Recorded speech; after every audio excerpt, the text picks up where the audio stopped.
Uttarakhand express आप देख रहे हैं, आपके साथ मैं हूं चांदनी धवन। सबसे पहले बात करेंगे कोरोना के बढ़ते आंकड़ों की। तो राज्य में कोविड के चलते आज रिकॉर्ड मौत हुई है। एक दिन में 18 लोगों की कोरोना के चलते मौत हो गई है, जिसमें से अकेले 11 मौत देहरादून में हुई है और इसके अलावा उत्तरकाशी में 2, नैनीताल में 3 और हरिद्वार जिले में कोरोना के 2 मरीजों की मौत हुई है। राज्य में आज कोरोना के 1840 नए मामले आए हैं। हालांकि पिछले कुछ दिनों में लगातार कोरोना केस कम हुए हैं, लेकिन मौत का आंकड़ा बढ़ता जा रहा है, जो कि चिंताजनक है। चुनावी सभाओं और कैंपेनिंग के बाद कोरोना के और ज्यादा पैर पसारने की संभावना जताई जा रही है। राज्य में अब भी 26,000 एक्टिव कोरोना केस हैं और ये आंकड़ा भी लगातार बढ़ रहा है। इसलिए फिलहाल एहतियात बरतने की जरूरत है, क्योंकि केस भले ही कम हो रहे हों, लेकिन मरने वाले मरीजों की संख्या बढ़ रही है।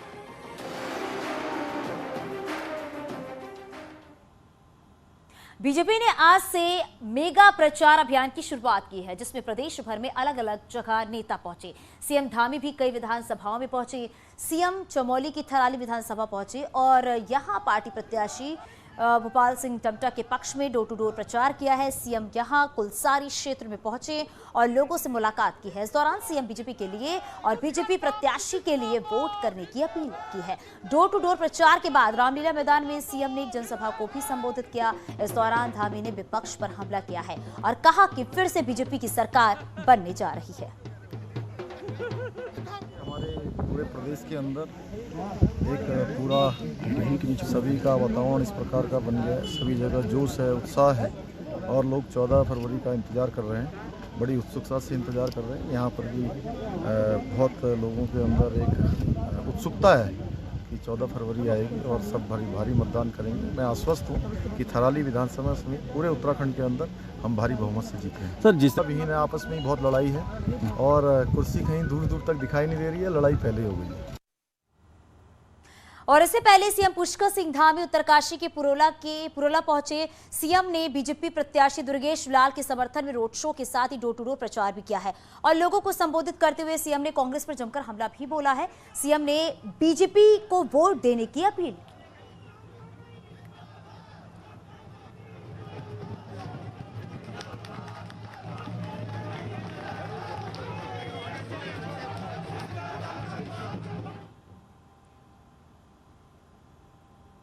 बीजेपी के महाअभियान के तहत विकासनगर में हिमाचल प्रदेश के सीएम जयराम ठाकुर पहुंचे, जहां उन्होंने बीजेपी प्रत्याशी मुन्ना सिंह चौहान के समर्थन में जनता से वोट देने की अपील की। इस दौरान उन्होंने डोर टू डोर कैंपेन भी किया। इस मौके पर जयराम ठाकुर ने कहा कि यहां के कार्यकर्ताओं में काफी जोश और जुनून देखने को मिल रहा है और उत्तराखंड में एक बार फिर बीजेपी की सरकार बनी।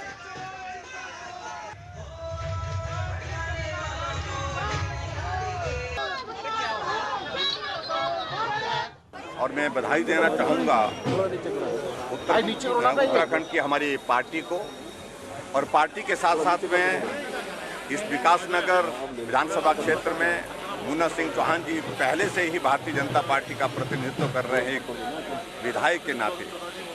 अब चौथी बार यहाँ पर विधायक हैं और जो परिस्थिति और जो जोश और जो जुनून हम देख रहे हैं सब साथियों में, निश्चित रूप से 5वीं बार बहुत बड़े अंतर के साथ फिर से चुन करके जाएंगे, ऐसा मुझे पूरा भरोसा है। हरियाणा के सीएम मनोहर लाल खट्टर आज हल्द्वानी और लालकुआं के दौरे पर रहे। इस दौरान खट्टर ने हल्द्वानी में जनसभा और लालकुआं में रोड शो किया। खट्टर ने केंद्र की मोदी सरकार के साथ ही उत्तराखंड की धामी सरकार के काम भी गिनाए हैं। इसके साथ ही हरियाणा और उत्तराखंड की तुलना करना भी नहीं भूले। सेना के बहाने हरियाणा ने उत्तराखंड के लोगों को साधने की भी कोशिश की। जितने डिफेंस फोर्सेज हैं, अगर सबकी संख्या करते हैं तो हर 10वां व्यक्ति केवल हरियाणा से है। 10% जो फोर्सेज का हरियाणा से है और वही उत्तराखंड में है।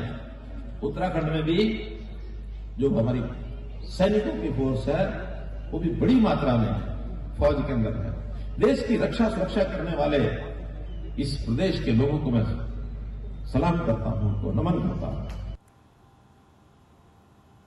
पिथौरागढ़ में भी बीजेपी ने अपने चुनाव अभियान का आगाज किया है। चुनाव अभियान के आगाज के मौके पर बीजेपी का चुनाव रथ को अलग अलग जगहों के लिए रवाना किया गया। चुनाव अभियान आगाज कार्यक्रम में बीजेपी नेताओं ने दावा किया है कि इस बार 60 से ज्यादा सीटें हर हाल में जीती जाएगी और इसके अलावा मौजूद वक्तों ने कार्यकर्ताओं ने घर घर जाकर प्रचार करने का आह्वान भी किया है। महिला उपाध्यक्ष जो हमारी रही है, इस कार्यक्रम का जो इलेक्शन का जो सभाएं, कैंपेनिंग, डोर टू डोर का कार्य प्रारंभ हो गया। कल तक हमारा नाम वापसी का कार्य था, वो कल पूरा हो चुका है। तो अब सब लोग, कार्यकर्ता लोग और नेता लोग कैंपेनिंग में निकल चुके हैं। और अब बात करते हैं, राहुल गांधी उत्तराखंड के दौरे पर आएंगे। 5 फरवरी को राहुल गांधी उत्तराखंड आएंगे और 2 जगहों पर राहुल गांधी के प्रोग्राम की तैयारी है। हल्द्वानी और हरिद्वार में राहुल की जनसभा की तैयारी है, जिसे कोविड प्रोटोकॉल के तहत किया जाएगा। तो 5 फरवरी को उत्तराखंड आएंगे राहुल गांधी। 2 जगहों पर प्रोग्राम की तैयारी है। हल्द्वानी और हरिद्वार में जनसभा को संबोधित करेंगे राहुल गांधी। इसके साथ ही साथ कोविड प्रोटोकॉल के साथ ये जनसभा होगी। कोविड प्रोटोकॉल का पालन पूरी तरीके से किया जाएगा।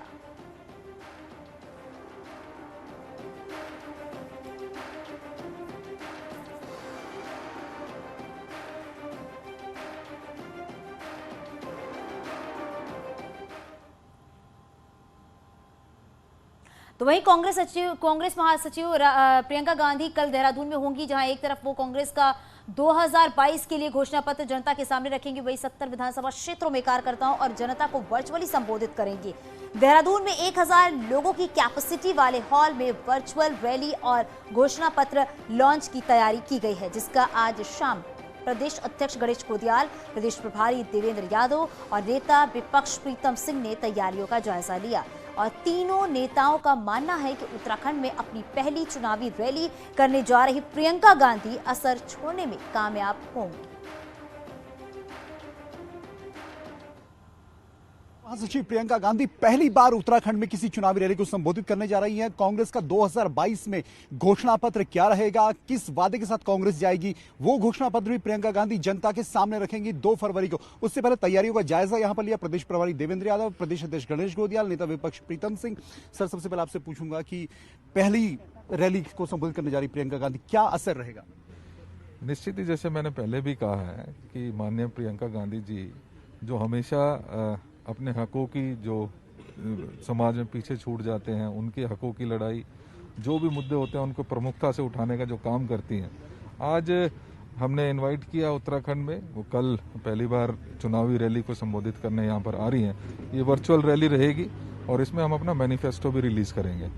मुख्य मुद्दे निश्चित ही बेरोजगारी, महंगाई, भ्रष्टाचार, वो सारे मुद्दे हैं, लेकिन उसके साथ साथ हमने ये कोशिश की है कि उनका सोल्यूशन क्या देंगे, उसके ऊपर आदरणीय प्रियंका जी चर्चा करेंगी, बात करेंगे। सर, उत्तर प्रदेश में जिस तरीके से उन्होंने प्रभाव छोड़ा, आपको लगता है कि उत्तराखंड में महिलाओं पे वो प्रभाव छोड़ने में कामयाब रहेंगी? निश्चित ही, मुझे तो बहुत ही इस बात को कहते हुए खुशी हो रही है कि हमारी राष्ट्रीय महासचिव प्रियंका जी कल आकर सौगात लेकर हमारे बीच आ रही हैं। कल का हमारा मैनिफेस्टो जो है उसमें उनकी मनोभावना दिखेगी और अब हमारी बहनों के लिए बड़ी सौगात होगी, बेरोजगारों के लिए बड़ी सौगात होगी। तो हम सब बहुत उत्साहित हैं और निश्चित रूप में कल का उनका यह कार्यक्रम एक निर्णायक मोड़ पर पार्टी को बढ़त की ओर ले जाएगा। सर, अब नेता विपक्ष रहे हैं, जिस तरीके से मुद्दे आप लोगों ने उठाए, आपको लगता है कि अब प्रधानमंत्री नरेंद्र मोदी, अमित शाह, गृह राष्ट्रीय अध्यक्ष जेपी नड्डा, जिस तरीके से प्रियंका गांधी, उसका जवाब है क्या?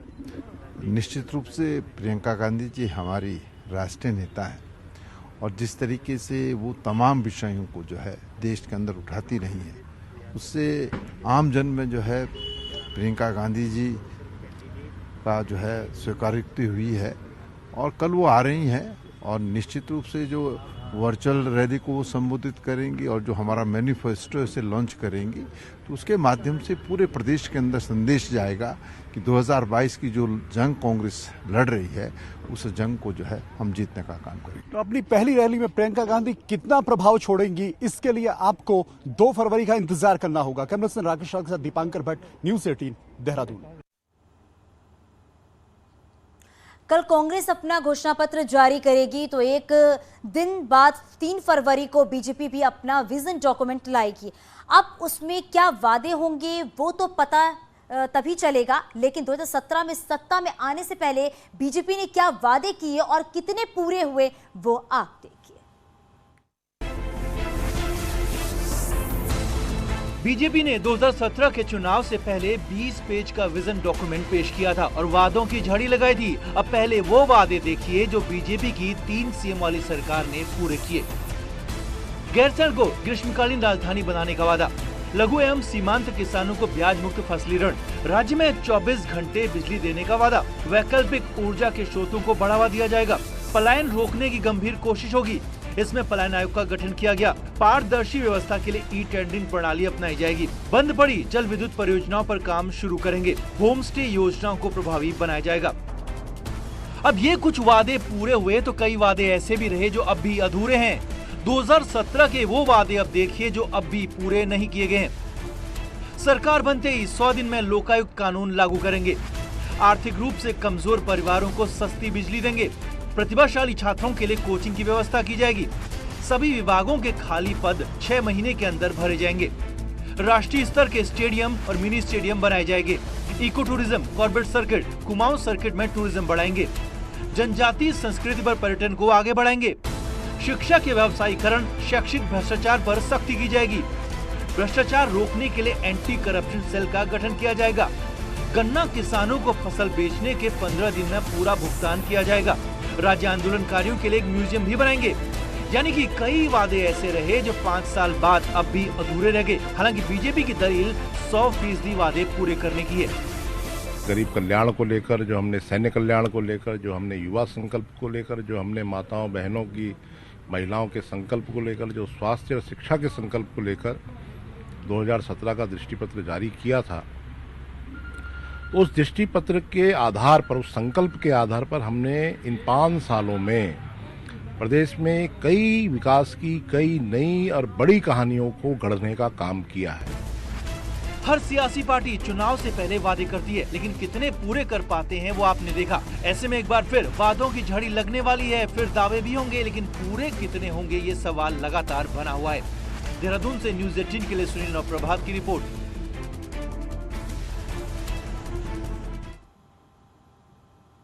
कांग्रेस ने आज अपने बागियों पर बड़ा और कड़ा एक्शन लिया है। बागी होकर चुनाव लड़ने वाले नेताओं को 6 साल के लिए पार्टी से निष्कासित किया गया है। रामनगर से चुनाव लड़ने वाले संजय नेगी पार्टी से बर्खास्त किए गए हैं, तो वहीं लालकुआं से संध्या, डालाकोटी, रुद्रप्रयाग में मतबर सिंह कंडारी और यमुनोत्री में संजय जोबाल को पार्टी से बर्खास्त किया गया है।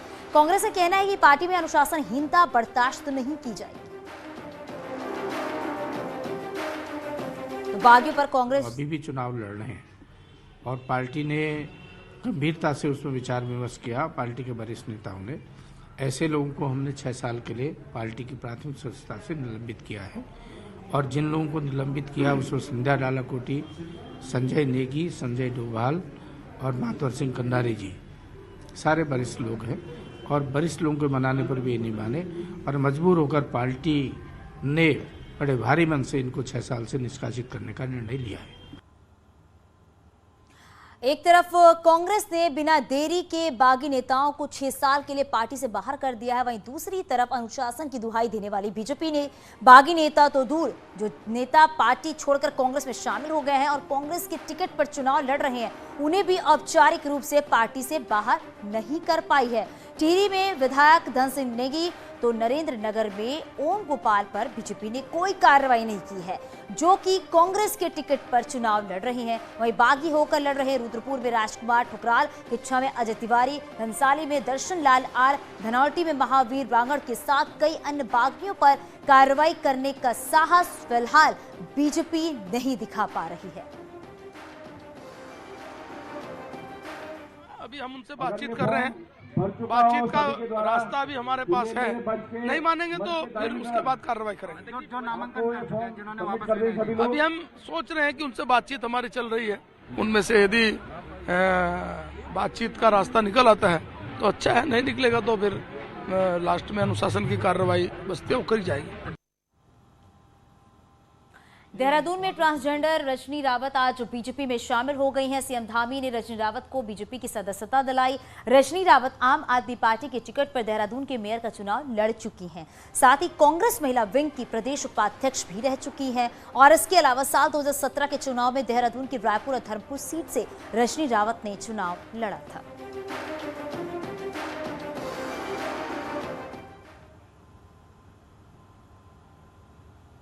रुद्रप्रयाग में बीजेपी नेता शैलेंद्र सिंह बिष्ट ने विवादित बयान दिया है, जिस पर अब खासी सियासत हो रही है। अगस्तमुनि में शैलेंद्र ने सभा को संबोधित करते हुए शैला रानी रावत को वोट देने की अपील की है और इसी दौरान केदारनाथ की तुलना पीएम मोदी से की और कहा कि पीएम मोदी साक्षात केदारनाथ हैं। अब शैलेंद्र बिष्ट के इस बयान के बाद रुद्रप्रयाग की राजनीति में सियासी उबाल है।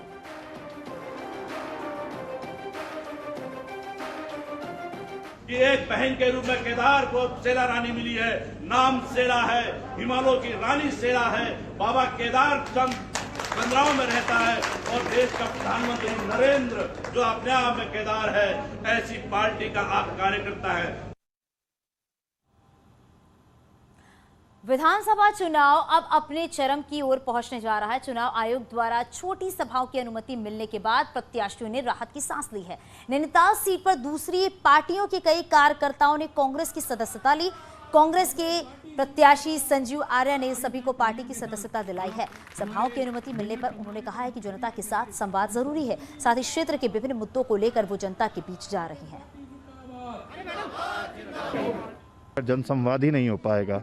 हम अपने मुख्य जो हमारा विकास का एजेंडा है, अगर हम जनता के बीच नहीं ले पाएंगे तो निश्चित तौर पर जनता को फिर मूल्यांकन विश्लेषण कैसे करेगी।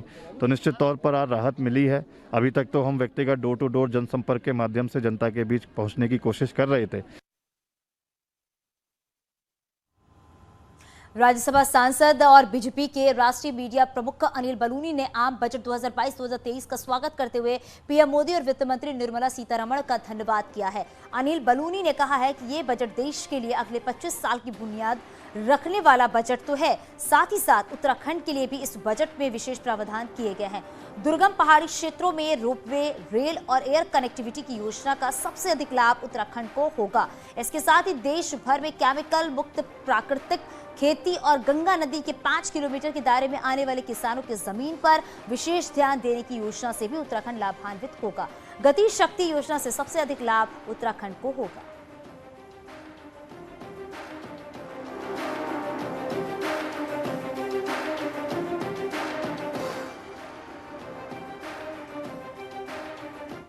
कितना हुआ है बीते 5 साल में, यहाँ पर कितना काम हुआ है, आपके मुद्दे क्या है, आप क्या सोचते हैं और भविष्य के लिए उम्मीदें आपको किससे हैं, ये सब जानने के लिए जरूर पहुंचिए आप मथुरा के जैन इंटर कॉलेज, जो कि जैन 84 मंदिर के बराबर में है। यहीं से आज रात 8 बजे चुनाव एक्सप्रेस हम आपके लिए लेकर आएंगे, तो जरूर जुड़िए। रात 8 बजे होगी आपसे मुलाकात।